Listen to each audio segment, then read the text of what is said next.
Olá, no Salto para o Futuro de hoje, o segundo programa da série Linguagens Artísticas da Cultura Popular, vamos conhecer algumas experiências de sala de aula em que a arte e a cultura popular são transformadas em projetos. São nossos convidados a professora do CIEP Poceiro Mário Vaz, no Rio de Janeiro, Marisa Silva, o presidente do Centro Popular de Cultura e Desenvolvimento, em Minas Gerais, Sebastião Rocha, e o professor do Teatro de Bonecos da Escola de Educação Especial João Cardoso, em Aracaju, Sergipe, José Augusto Barreto Dória. Você é o nosso convidado especial, participe! Tangolomango e Quitanda das Letras, dois projetos de escolas públicas da cidade do Rio de Janeiro que aliam literatura e cultura popular. Confira. Tudo começou num dia quando Jonas, pescador, que tinha por apelido Peixinho Novinho, quase criança, saiu pela madrugada no seu barquinho a pescar. Este é só um pequeno trecho de uma história que leva os mistérios do mar até os alunos do CIEP Vila Kennedy, no Rio de Janeiro. Quem sabe me dizer o que é uma sereia? Sereia é um tipo de mulher peixe. Ela é a rainha do mar, ela não tem cabelo verde, ela tem cabelo preto. O trabalho com o livro Jonas e a Sereia, de Zélia Gattai, faz parte do projeto Quitanda das Letras, desenvolvido na escola desde 1997. Sendo a Quitanda uma barraca itinerante de literatura, né, aonde quiser a gente está levando. A itinerância ela se dá principalmente com a escola. Né? Eu concordo com a Ruth Rocha que toda história ela quer fazer a cabeça. Né? Isso daí, esse princípio didático eu vou ter sempre, porque em qualquer instância eu sou um professor. Então é claro que eu quero fazer a cabeça da criança, é claro que eu quero trazer mais alegria ao dia a dia dela. E quero deixar claro que isso pode estar num bom CD, num bom livro. Depois de conhecer as aventuras de Jonas pelo mar, os alunos constroem um brinquedo que lembra um famoso habitante das águas. O que pode se parecer com uma lula é o barangandão arco-íris, um adereço típico do folclore mineiro. Eu não tenho a menor intenção de saber o que esse menino aprendeu com o barangandão do adeuzinho que eu trouxe, né? Ele vai brincar com esse barangandão da melhor maneira que ele puder. E ele vai brincar com essa história da melhor maneira que ele puder. Porque o que ele fez hoje disso, para ele ficou.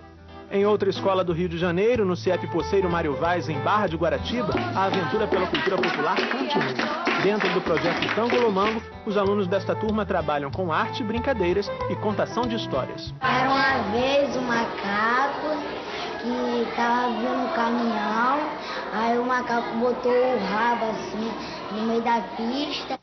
Esta outra atividade envolve ritmo e gingado. Durante a dança do coco, os alunos cantam e tocam alguns instrumentos.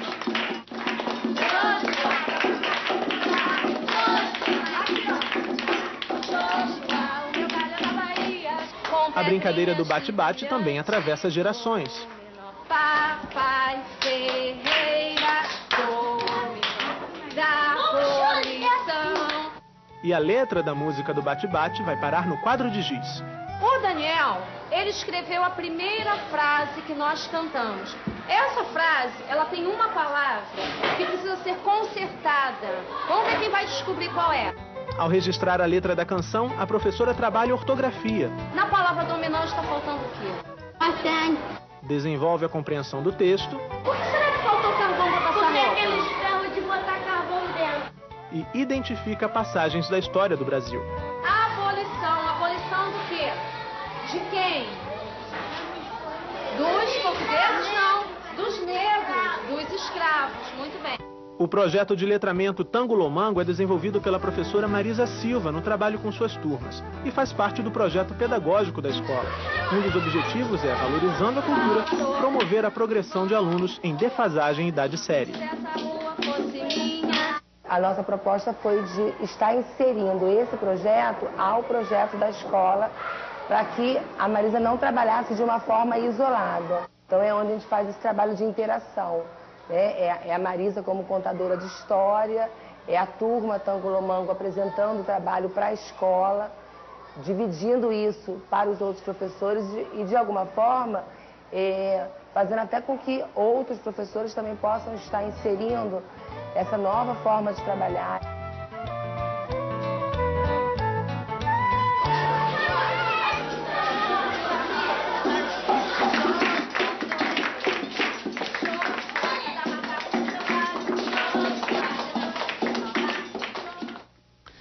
Marisa, Tião, Augusto, obrigado pela participação. Marisa, nós conseguimos fazer um resumo muito interessante do seu trabalho através do projeto Tango Lumango, que acabamos de assistir, mas eu gostaria de saber especificamente como você conseguiu dar os primeiros passos para que esse projeto passasse a constar, né, da proposta político-pedagógica da escola. Você teve dificuldades? Como é que foi até chegar lá? Bem, boa noite. Em primeiro lugar, aos cursistas da TV Escola e todo esse projeto, né, que a gente vem desenvolvendo lá no CIEP com crianças de progressão, partiu em princípio de uma pergunta minha, né? É possível o diálogo entre diferentes saberes? Eu posso trazer para dentro desse currículo formal outros conhecimentos que, em geral, a escola, né, acaba se esquecendo, deixando de lado? E foi a partir dessas e outras questões que foram surgindo ao longo do dia a dia, né, desenvolvimento do projeto, que o Tango Lumango vem crescendo, né? Não sem dificuldades, porque a gente está dentro de um espaço público e acaba tendo as suas próprias limitações, mas no fazer do dia a dia, né, as crianças vão percebendo melhor o que está acontecendo, qual é a proposta, e a gente vai trazendo esse saber da cultura popular para enriquecer o dia a dia da sala de aula. É importante que a comunidade escolar como um todo se envolveu, abraçou o projeto e facilitando o teu trabalho. Né? Isso, em princípio aquele estranhamento, né, porque a gente acaba quebrando determinadas crenças já pré-estabelecidas, alguns valores que estão muito entranhados, né, naturalizados dentro do contexto escolar, mas aos poucos a gente vem conseguindo mostrar que é possível se pensar a cultura popular junto com a educação. Certo. Tião, a cultura popular é um tema privilegiado, mas você acha que as escolas estão trabalhando esse tema da maneira adequada, da forma adequada, como você pensa, como você imagina? Boa noite aos cursistas, né, da TV Escola. Olha, eu acho que ainda não, né? Eu acho que ainda funciona muito como se fosse a sobremesa, o arroz com feijão ainda é muito tradicional. Haja visto que nós devemos ter 5 aulas por semana de matemática ou de português e provavelmente deve ter uma aula de arte ou de cultura popular, se houver. Então, eu acho que esse diálogo, né, entre saberes, de fazer essa construção, ela deveria ter mais espaços significativos, né, dentro da rotina, do dia a dia, dentro do currículo. E não olhar sempre como algo que venha mais, né? Eu acho que ali se fala, né, o contador de história falou em fazer a cabeça do aluno. Eu acho que a recíproca é verdadeira, né? Ele tem que deixar que ele também faça a nossa cabeça. Eu acho que essa fazeção de cabeça é essa construção, né? E para evitar alguns riscos da gente pegar a cultura popular e transformá-la num instrumento para ensinar matemática, né? Daqui uns dias os meninos vão detestar a cultura popular porque estão aprendendo matemática ao invés de aprender vida. Então, acho que esses cuidados tem que ter, né? Eu acho que isso é bom para a educação e é muito bom para evitar a folclorização. Augusto, como artista popular que você é e como professor também, né? Como é que você analisa a importância, o papel da cultura popular no ensino, né, em sala de aula, sendo utilizado, sendo apropriado pelos professores num contexto bem significativo no processo de ensino e aprendizagem? Boa noite, mas eu queria dar uma boa noite, porque como eu trabalho com educação especial e com alunos com deficiência auditiva, e eu ia dar um abraço a ele, não sei se você vai me permitir eu fazer um sinal a ele. Claro. O professor Augusto, viu, manda um abraço para meus alunos, né, surdos, né, um grande beijo. Mando também um beijo para a professora Rita, né, para Gleuze e para Margarete, viu? Um beijo para vocês, sei que vocês estão me vendo e todo o Brasil está vendo a gente, os cursistas, né? Bem, mas você está me falando dos recursos que são utilizados nos vídeos que nós assistimos também. Queria que você comentasse um pouquinho essas manifestações, de que forma o professor pode estar utilizando, se apropriando da cultura popular para desenvolver o aluno em sala de aula. Olha, eu acho que a gente tem que ver como um todo. Quando nós somos professores, antes de nós sermos professores, nós somos pessoas. E nós carregamos na nossa bagagem cultural, a gente já vem com essa bagagem. Mesmo o lado acadêmico, né, Tião e Marisa? A gente vem com o lado acadêmico, mas a gente vem como pessoa. Nós somos pai, nós somos condutores de uma cultura, né? Então, eu acho que, antes de mais nada, tudo está ao redor da gente. Quando eu vi ali no vídeo, essa coisa do Barangandã, né? O Barangandã, o menino fazendo esse elemento.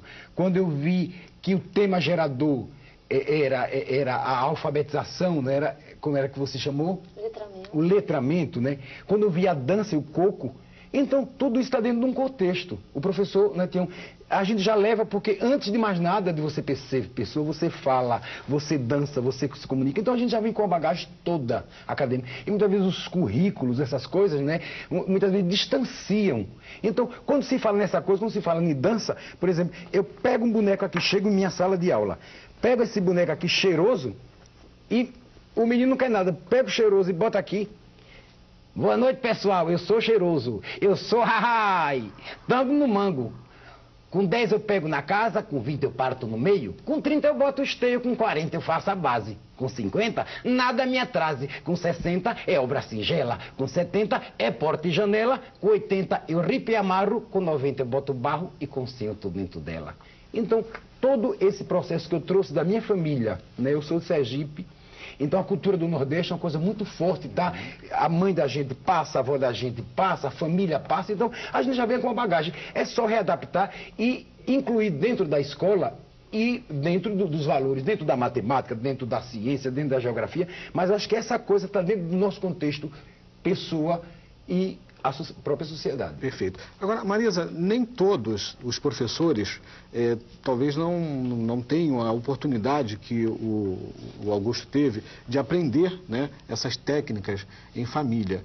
Qual é a sua preocupação com relação à formação desse professor que quer se utilizar da cultura popular para estar levando ensinamento para os seus alunos? Esse é um ponto muito importante, né? Porque, na verdade, vem as leis, e as leis sempre dizem que a gente tem que estar trabalhando dessa ou daquela forma, mas o professor, ele está sendo muito pouco preparado para saber lidar com determinadas questões dentro de sala. Então, eu acredito que dentro da própria escola, não é, pode-se estar organizando grupos de pesquisa em cultura popular, você pode estar buscando dentro do seu estado os núcleos de pesquisa e cultura popular e estar aprendendo também, principalmente, com os mestres, né, que são eles que nos ensinam, são eles que têm todo esse saber já tradicional, acumulado, que o Augusto está nos falando, toda essa herança a gente pode estar trazendo para a escola e articulando junto com esse saber acadêmico. Temos a primeira participação, é da Ciseni de Goiás. Olá, Ciseni. Olá, boa noite.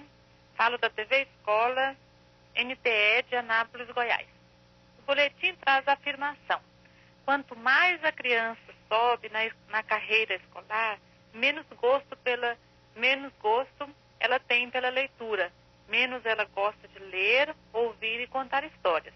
Sendo assim, então a escola é a maior responsável de nossos alunos não gostarem de ler? Boa noite e obrigada. Obrigado pela sua participação, Ciseni. Tião, o que você acha? Eu acho que a Ciseni levanta uma questão fundamental, né? E eu acho que ele traz consigo a resposta. Eu acho que quando a escola, né, faz do livro não uma coisa de prazer, mas transforma numa ação mecânica, ao invés de curtir a leitura, tem que dissecar o autor, tem que classificar, tem que fazer anatomia, né, ela está perdendo esse prazer. E eu acho, né, que os livros não perderam o encantamento, mas é a escola que não soube mantê-los encantados. Então, recuperar esse encantamento da literatura brasileira e universal é fazer que as pessoas entrem numa viagem, numa aprendizagem, que é muito mais, né, esse processo de construção, de aprender do que estar apto, né, ou habilitado para responder X, Y, B. Né? Então, nesse caso, eu acho que a gente nota, né, um dos indicadores, eu acho que tem sido esse. Quanto mais se avança, menos se lê, né? Basta ver a mochila, como é que ela vai diminuindo de tamanho à medida que o menino vai avançando na escola. Um dia que você fala, mas tem que ler esse livro, quer dizer, na realidade, a gente precisava de recuperar, né, exatamente isso, né, o prazer da leitura, né, o prazer da cultura, o prazer do outro saber como instrumento nosso de afirmação, né, de construção de cidadania e de aprendizagem em geral. A participação agora é da Maria José, do Maranhão. Olá, Maria José. Olá, boa noite. Sou Maria José Barreto, do Teleposto de Bacabal, Maranhão. E a pergunta é da professora Meiber. Que projetos podem ser engendrados para o resgate da compreensão e da valorização da arte no espaço escolar? Boa noite e obrigada. Obrigado por sua participação, Maria José. Augusto, você falou já de um projeto, né? Você tem esse trabalho. Você teria outro projeto para citar? Maria, tudo bem? Você também é nordestino como eu, né? Bacabal. Eu conheço o Maranhão. Olha, eu dar uma receita é difícil, né? Porque cada bolo com seu quinhão. Mas né? o que você faz? Vamos conhecer um pouquinho. Mas veja bem, você está me vendo, eu vi Cheiroso. Esse Cheiroso, eu trabalho no Mamulengo Cheiroso, que é um grupo de teatro e boneco de Sergipe. Trabalho há 27 anos com esse boneco, essa mesma cara. Uma coisinha aqui. Isso aqui é uma silhueta de teatro de Cassimicoque. Cassimicoco é um teatro de silhueta próprio do Nordeste, principalmente de Sergipe, de Alagoas. Então, é um teatro do povão. Então, são silhuetas que aparecem sobre um pano com um candeeiro amarrado em um canto e muitas vezes nas localidades que não tem energia elétrica, então isso se brinca e as crianças comem os bonecos. Eu já dormi muitas noites, comi esses bonecos, os doces que esses bonecos e senti o gosto. Outra coisa.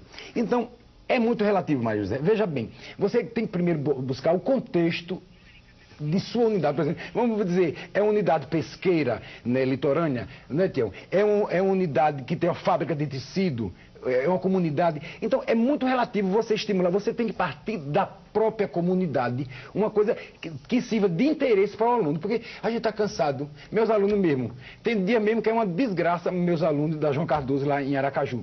Porque os danados não escutam, né? Eles têm deficiência auditiva e muitas vezes não querem dançar, tem os preconceitos de sexo, de não sei o quê, porque eu dou teatro de boneco na escola e dança. Eu disse, espera aí, tem uma coisa, vou na bodega com 8, 10. Vou na bodega e faço sinais para ele, a gente compra as balas e tudo, bota a bala na boca dele e escapura para a escola. Quando volta, eles querem dançar, eles querem brincar de boneco, eles querem fazer tudo. Então, Maria José, é relativo, depende do contexto sociocultural que você tem na sua comunidade. Eu, como tive, graças a Deus, Deus disse que tira os dentes, mas enlarguece a goela, então me deu a função de eu ser um bonequeiro popular. Então eu tenho esse recurso, sabe, Tião? Mas a Maria José, ela é bordadeira. Experimente, digo melhor, que besteira. Você experimente, entendeu? A ensinar o ponto, a costurar a vida da criança. Você pega um bastidor, ou um pano, ou qualquer coisa, e começa... Uma vez eu fiz uma história assim, vamos costurar a nossa vida, dou um ponto aqui, sua mãe é boa, é. Aí, seu irmão é ruim, então fure ele. Vai costurando a vida, vai fazendo um nome, vai fazendo... Então depende da comunidade, do que você está inserindo. Interessante, valeu. Olá, Mônica, tem perguntas? Temos sim, Marcos. A equipe da TV Escola de Anápolis, Goiás, dizem que, infelizmente, hoje em dia os professores só trabalham parlendas na época do folclore. Eles querem saber como levar o professor a entender que ele pode e deve trabalhar parlendas em qualquer época do ano. Marisa. Essa é uma questão que nos preocupa muito, né? Como fazer com que essa atividade folclórica ela não fique restrita a dias e datas pré-estabelecidos, né? Como que esse conteúdo ele possa ser diluído ao longo do ano. Então, eu confio muito na fala do Augusto. Você tem que buscar dentro da sua comunidade, né, do que você conhece, do que ele já sabe fazer, se é pipa é pipa, se é bola é bola, se é dança, e se é boneco é boneco. E tá buscando outras informações, outras culturas, porque também não adianta você fechar naquilo que o aluno já sabe. Ele precisa também entrar em contato com outras formas de manifestações culturais. Então, não tem muito... Você precisa realmente fazer, né? A proposta é você começar a fazer. Tem um ponto inicial, né? Um ponto de partida, e com certeza isso vai se ampliando, vai se ramificando, e você vai aos poucos dando forma a esse fazer com vários saberes. A pergunta agora é da Juraci, do Rio Grande do Norte. Olá, Juraci. Boa noite, Marcos. Boa noite, especialistas, colegas professores. equipe do Salto. Essa série chegou na hora certa para a sugestão do nosso projeto aqui da nossa escola. Estamos organizando o primeiro sarau literário da Escola Estadual Coronel Silvino Bezerra aqui na cidade de Florânia. E gostaríamos de sugestões de atividade para enriquecer nosso projeto. Boa noite, muito obrigada. Muito obrigado a você, Juraci, por sua participação, como sempre, aqui no Salto para o Futuro. Tião. Olha, Juraci, talvez eu vá te frustrar um pouco, né? Porque eu não teria muita sugestão, mas eu teria, eu acho, com cuidado. Eu aprendi em Moçambique, onde eu trabalho, que para educar uma criança é necessário toda uma aldeia.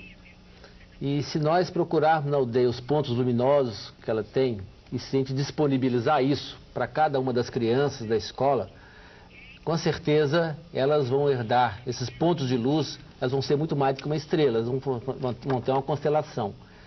Eu acho que buscar, né, os saberes, os fazeres, os quereres tradicionais, trazer isso e colocá-lo como matéria-prima de educação, deve ser algo que não pode ser por classificação.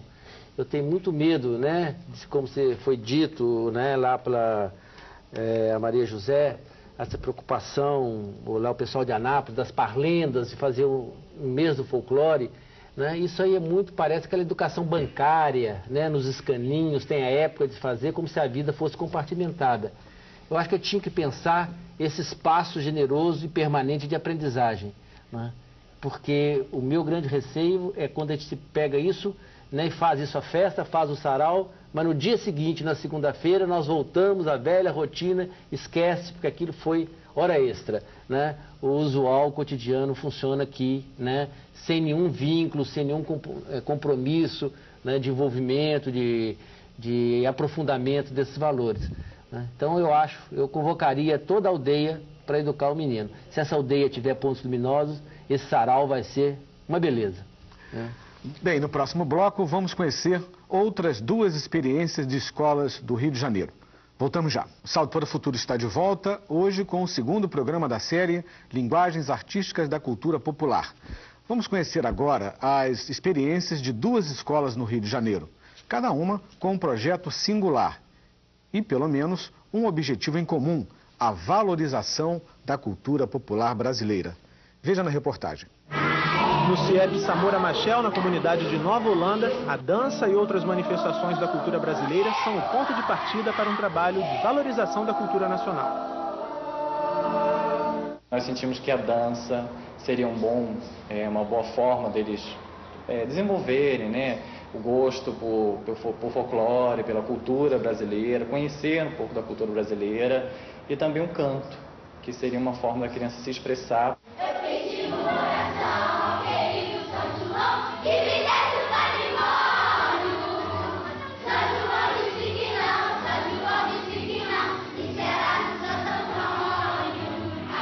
O trabalho com elementos da cultura popular também contribui para ampliar o gosto musical dos alunos.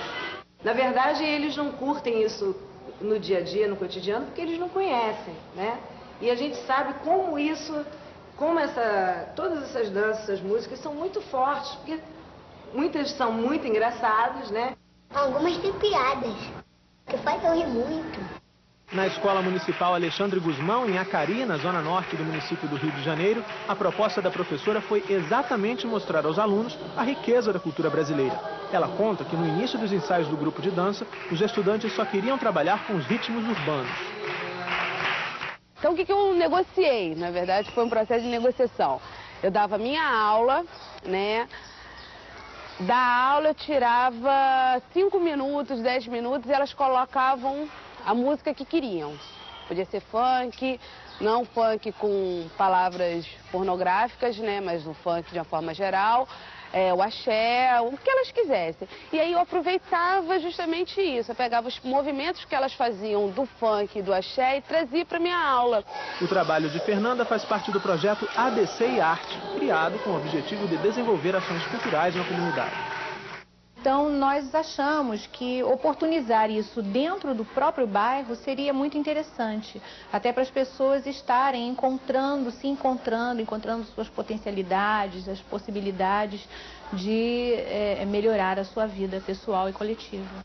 Dentro da minha aula, eu tento trabalhar a dança folclórica e boto outros ritmos também, né? Não só da dança folclórica, porque eu não tento fechar, eu tento abrir o máximo que eu posso, até porque eu quero trazer para essa comunidade coisas diferentes. E ouvir o que eles têm também. Forte o movimento, vai, gente! E quem participa do grupo de dança apoia o projeto. Eu acho que toda escola deveria ter, porque melhora até no ensino das crianças, porque elas se divertem, esquecem das coisas do mundo e aprendem mais.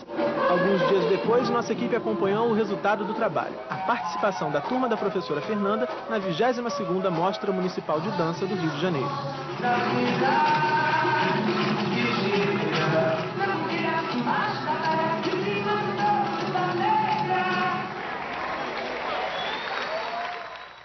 Marisa, a professora Fernanda, né, do projeto ABC e Arte, deu uma pista interessante para o resultado positivo que ela vem alcançando, né?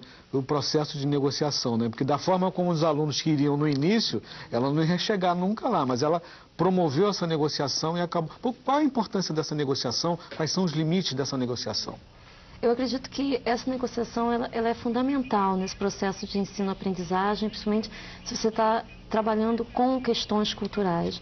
Até porque a gente não pode deixar de respeitar e perceber que essa criança, esse menino, essa menina que chega, ela tem a sua cultura, tem a sua forma de perceber o mundo, o seu jeito de olhar o mundo, de ler o mundo, como Paulo Freire tão bem nos sinalizava, e a gente precisa estar interagindo com isso, senão a gente acaba reproduzindo, né, formas muito autoritárias, onde o poder, né, o poder da cultura de massa ou da elite que a gente tanto né, não quer seguir, a gente acaba por reproduzir de alguma forma. Então, essa palavra, negociação, é uma palavra que a gente realmente tem que perceber bastante. Mas, ao mesmo tempo, não dá para ser só a cultura que essa criança está trazendo, né? A proposta é a gente ter trocas culturais.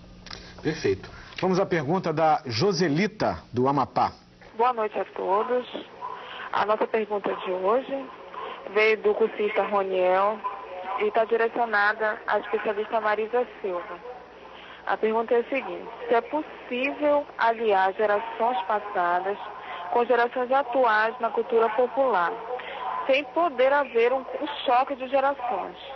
E como aliar o sistema educacional à regionalização da cultura? Nós somos do Teleposto do Araxá. Uma boa noite, muito obrigada. Obrigado por sua participação, Joselita. Marisa.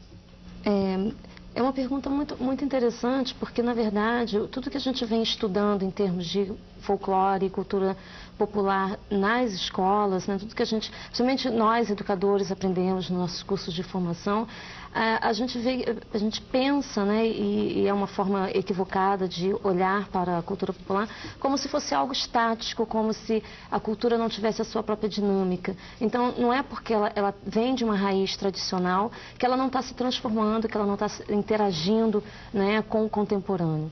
Muito pelo contrário.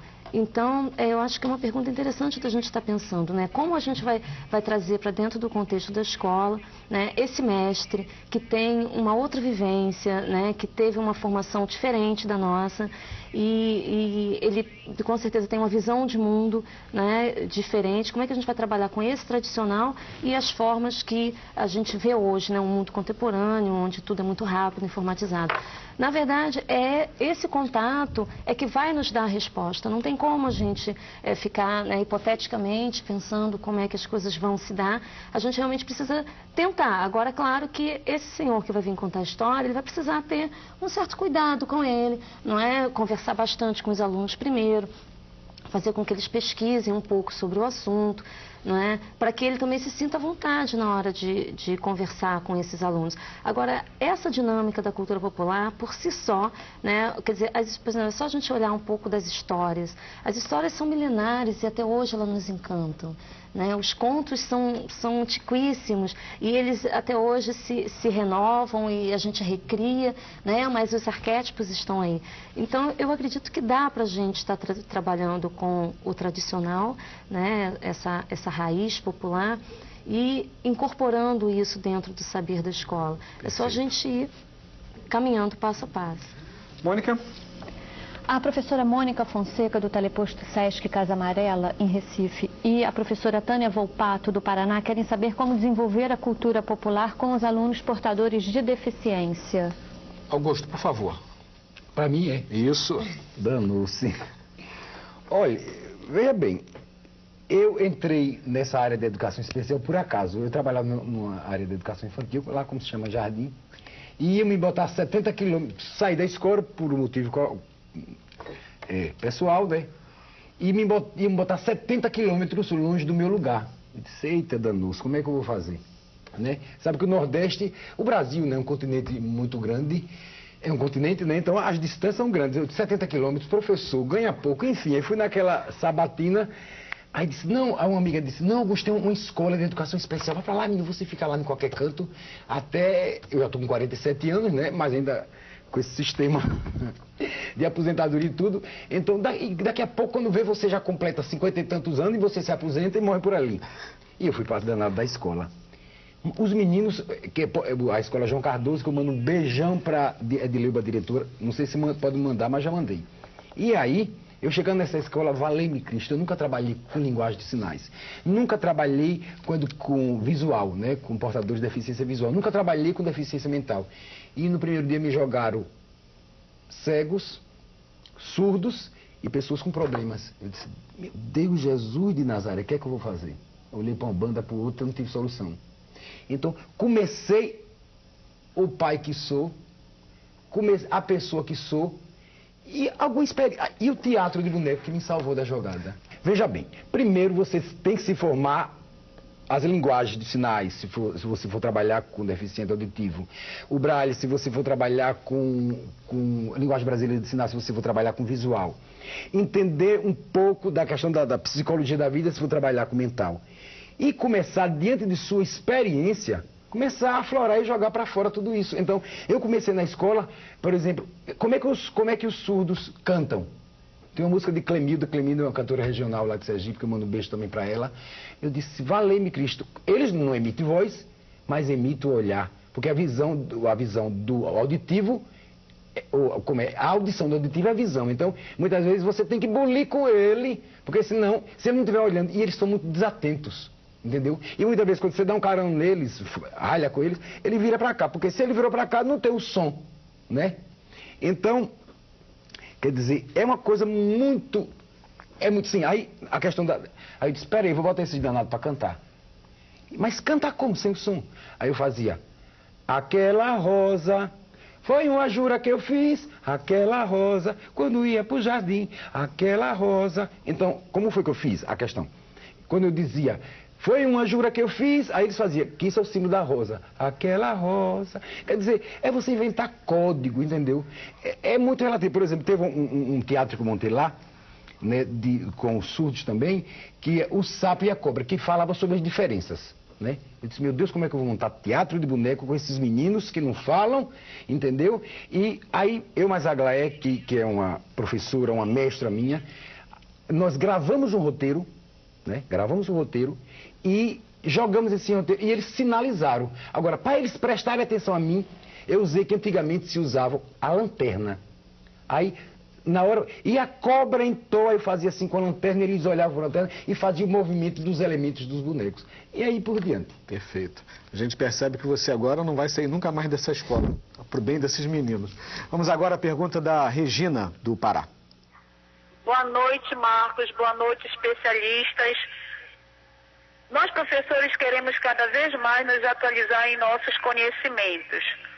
Como fazer para professores se apaixonarem pela técnica de usar fantoches em sala de aula, ou no contexto escolar em nosso dia a dia, pois sabemos que o poder da palavra é a mensagem para os nossos sentimentos através do uso dessa técnica maravilhosa. Muito obrigada e boa noite. Obrigado a você, Regina. Volte sempre, que é o Salto para o Futuro. Tião, é importante que o professor se apaixone pela sua própria prática, né? Que ele seja um apaixonado, um dedicado à sua causa. Com certeza, né, ele vai ser muito mais feliz, né? Eu acho que o importante é de vir aqui para ser feliz. Eu acho que em relação à questão específica dos fantoches e tal, tem que falar com o mestre, né? Em Mamulengo, em teatro de bonecos aqui, o Augusto, ele podia dar mais detalhes. Eu queria talvez retomar um pouco que esse processo, como disse a professora Fernanda, que é um processo de negociação, né? E que eu acho que numa negociação ela só funciona bem quando os dois ganham, quando a ganha, né? Quando só um lado ganha, não é uma boa negociação.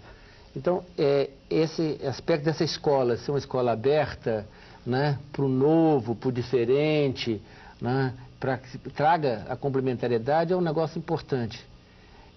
Eu sempre coloco um desafio em Minas Gerais, porque a gente sempre fala da escola e da dificuldade, dos problemas e tal, e eu falo que eu só conheço uma escola, né, nesse país que nunca teve crise, não teve evasão, não teve repetência, não tem bomba, não tem segunda época, que chama-se escola de samba, né? E que eu acho que a gente precisava de aprender com isso, né? E a diferença é fundamental. Numa escola de samba tem diretor de harmonia, numa escola formal tem disciplinário. Quer dizer, tem uma outra perspectiva. Uma é a convocação de todos para cantar um samba enredo, não é? A outra não tem que construir um samba enredo. Cada um toca a sua música, não precisa de haver essa ideia. Eu acho que quando você consegue trazer essa ideia, esse conceito, esse sentido de vida, eu acho que a gente começa a pegar a sabedoria popular e não tentar classificá-la como conhecimentos, mas que ela possa gerar mais sabedoria, né? Então, dentro desse aspecto, eu acho que é o grande desafio. Agora, é uma pena que o Brasil, com a diversidade que tem, com a riqueza que tem, né, com a variedade, a gente não transformasse isso na grande razão de ser da nossa construção de identidade nacional. É o fato de sermos diversos, né, diferentes e com todas essas variações, é que a gente tinha que estar transformando isso em instrumento de sala de aula, de todo dia, né, que fosse prazerosa e tal. Eu sempre coloco uma questão que ainda um dia a gente precisava ter uma escola que fosse tão boa, mas tão boa, que os alunos, os professores, os funcionários exigissem aulas aos sábados, domingos e feriados. Perfeito. Né? Então... A participação agora é da Maria da Glória, de Goiás. Boa noite. Sou a professora Glória, do NTE de Iporá, Goiás. Sabendo da importância da leitura de histórias infantis, perguntamos: qual a melhor forma de serem trabalhadas? Interpretando-as ou deixando para o imaginário da criança? Boa noite, obrigado. Obrigado por sua participação, Glória. Marisa, qual é a melhor forma? Claro que assim, a melhor forma, ela vai muito do contexto, né, do momento e do objetivo que você está querendo atingir. Porque, na verdade, você está lidando com formas diferentes de interação, né? Se você está contando a história, é a fabulação, né, que está chamando a atenção desse aluno. Então, é esse o recurso que você está usando. Se você está lendo, você tem um outro recurso, que é o recurso do texto. Então, eu acredito que os dois sejam importantes, né? E você deve, ora, trabalhar com um, ora, trabalhar com outro. Esse menino, ele ora conta essa história, ele ora lê essa história para você, né? Então, acho que a interação, com certeza, vai ser fundamental, né? Nessa hora. Uhum. Olá, Mônica. Mais perguntas? Mais perguntas, Marcos. A orientadora de aprendizagem Gisele e os cursistas do Teleposto de Angra dos Reis dizem que na página 19 do boletim lemos que o homem produz palavras e ao produzir palavras gera literatura. Literatura que se traduz e se expressa nas mais variadas formas. Poesia, música, dança, etc. Observamos que nas escolas a arte é vista e trabalhada apenas nas aulas de educação artística. Não seria a educação bancária, conteudista, a grande responsável por esta falta de uma dialética entre os saberes contidos na arte e na cultura popular e os saberes formais pertinentes ao currículo? Perfeito. Tião, queria aproveitar essa pergunta da Gisele para que você possa fazer também um relato, né, de como você lidou com uma questão pessoal, né, que é o conhecimento, o seu conhecimento, a sua família, né? Quando eu fui para a escola aos 7 anos de idade, em Belo Horizonte, no Grupo Escolar São Delval de Azevedo, a primeira aula que eu tive, uma professora muito generosa, ela pegou um livro, As Mais Belas Histórias, da Dona Lúcia Casa Santos, nos sentou no chão e começou a nos apresentar o mundo das letras. Era uma vez, num lugar muito distante, havia um rei, uma rainha, eles tinham os filhos, moravam num castelo. Eu levantei a mão e falei assim: professora, eu tenho uma tia que é rainha. Ela falou: tá bom, meu filho, fica quietinho aí, isso é a história da carochinha. E continuou contando e lendo. Lá no carro repetiu pela terceira vez, lá, o rei e a rainha viajaram, não sei o quê. Eu levantei a mão de novo: professora, eu tenho uma tia que é rainha. Ela falou: cala a boca, fica quieto, não atrapalhe minha aula não. No final da aula, me levou para a sala da diretora. Falou: olha, esse menino estava atrapalhando a aula. A diretora, do jeito que eu cheguei, ela já emendou: quer mudar de escola, quer ir embora, quer que eu chame o seu pai e sua mãe? Vai prestar atenção. E eu calei minha boca. Passei 4 anos calado. Quando eu fui para o colégio estadual, Belo Horizonte, aula de história, o professor começou: vamos estudar os grandes descobrimentos, porque os reis de Portugal, da Espanha, aí pronto. Aí o abestalhado aqui levantou a mão e falou: professor, eu tenho uma tia que era rainha. Ele falou: não acredito. Como é que você chama? Eu falei: Tião. Falei: olha sua cor, seu nome. Por causa disso, né, eu fui estudar história. E eu passei 4 anos na universidade estudando história, estudei a história de todos os reis e rainhas, você pode imaginar. Eu nunca tive uma aula sequer sobre a minha tia. Um dia eu fui reclamar com o professor e falou: a universidade passou um trote, vai estudar antropologia. E lá eu fui me especializar em cultura popular, né? Por quê, né? Deve ter alguns que ficaram curiosos. Eu sou sobrinho, né, de uma rainha perpétua do Congado, que do mês de agosto ao mês de outubro, todos os anos, os ternos de Congado, né, em Minas Gerais, que faz as festas Nossa Senhora do Rosário, e eu tinha uma rainha perpétua, que eu tinha o prazer de estar ao lado dela. Então eu nunca tive uma aula sequer sobre minha tia. E eu coloquei isso como desafio. Hoje eu estou querendo conhecer as dinastias das realezas dos meninos desse país, né, que é a razão de ser do nosso trabalho. Quer dizer, isso é um elemento importante, né? Que você possa, até na resposta que você coloca agora, é justificar como se trabalha essa cultura popular com essa cultura que se imagina erudita, né? Dos sábios, né? Dessa forma. Daí vem essa necessidade de estar buscando, né? Essa relação do popular com os saberes formais. Eu acho, complementando isso que a Glória lá de Goiás fala, né, que ela pergunta qual que é o melhor jeito, eu falo que a melhor pedagogia é aquela que gera aprendizagem. Porque se os meninos não aprenderem, não adiantou nada. Não é? É importante que eles aprendam, e aprendam verdadeiramente. Então nós temos que buscar todos. Não é? A gente tem que beber de todas as águas, como dizia o Guimarães Rosa. Né?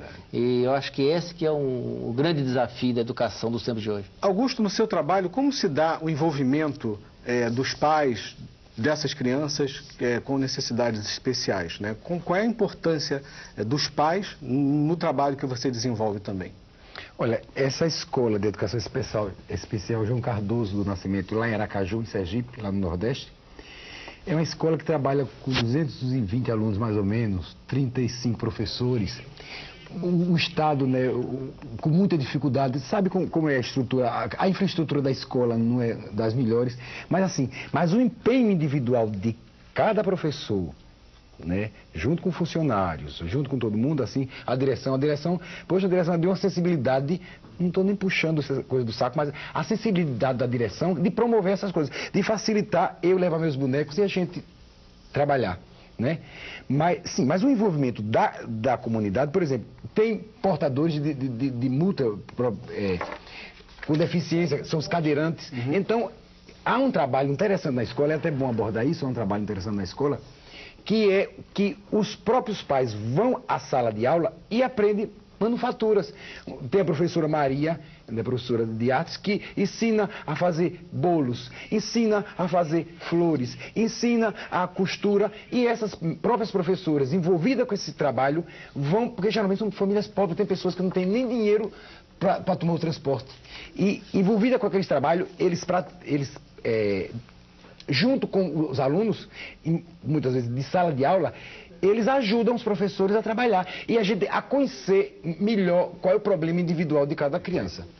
Bem, vamos a um rápido intervalo. Na volta, os convidados apresentam suas considerações finais sobre o tema. Os nossos convidados vão apresentar agora os principais pontos do debate. Augusto, quais são os teus destaques nessas considerações finais? Veja bem, o tema foi a linguagem artística da cultura popular. Da cultura popular. Então, uma coisa vasta, né, quer dizer, e falaram muito das receitas, né? Como a gente aqui... Tião teve uma frase assim, poxa, que eu tinha que escrever naquela hora que você disse uma frase fantástica, Tião.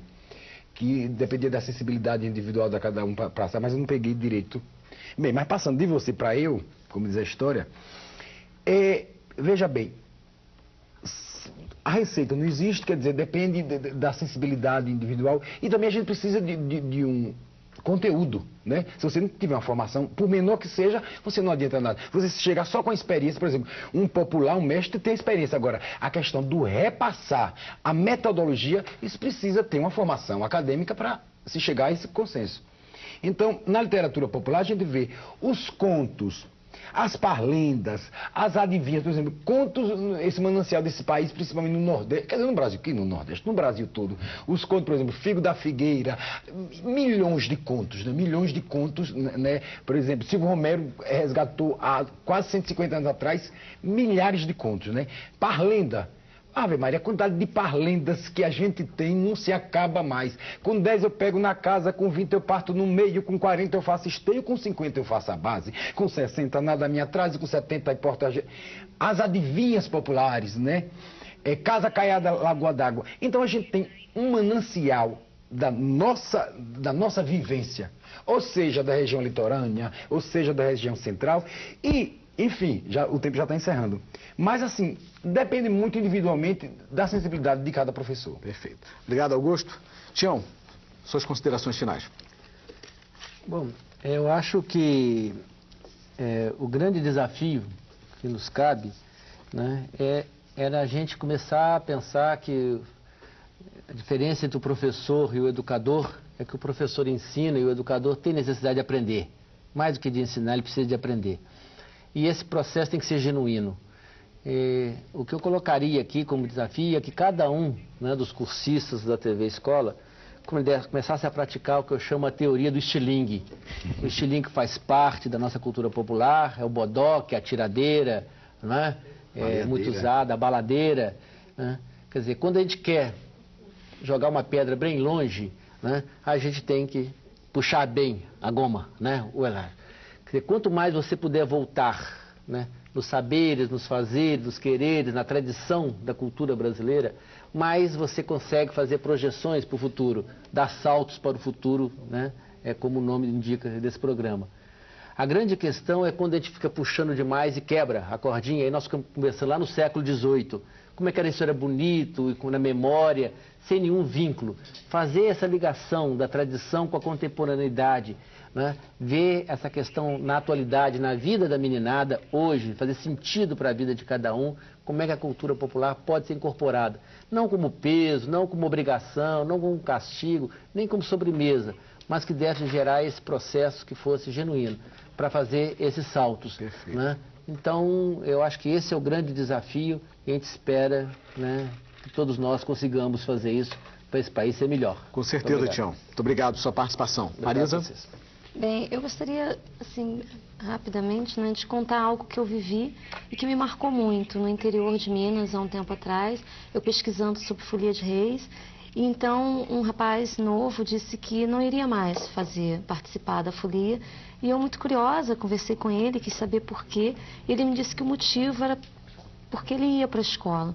E por mais que eu tentasse conversar ou convencê-lo de que daria para se fazer as duas coisas, continuar na folia de reis e participar da escola, ele não mudava de opinião e isso me fez pensar muito, né? Como o porquê, não é, que esse menino, ele já tem isso dentro dele, que ele precisa, para fazer uma coisa, ele precisa parar de fazer outra, né? E não dar continuidade a todo um segmento da vida dele que era tão importante.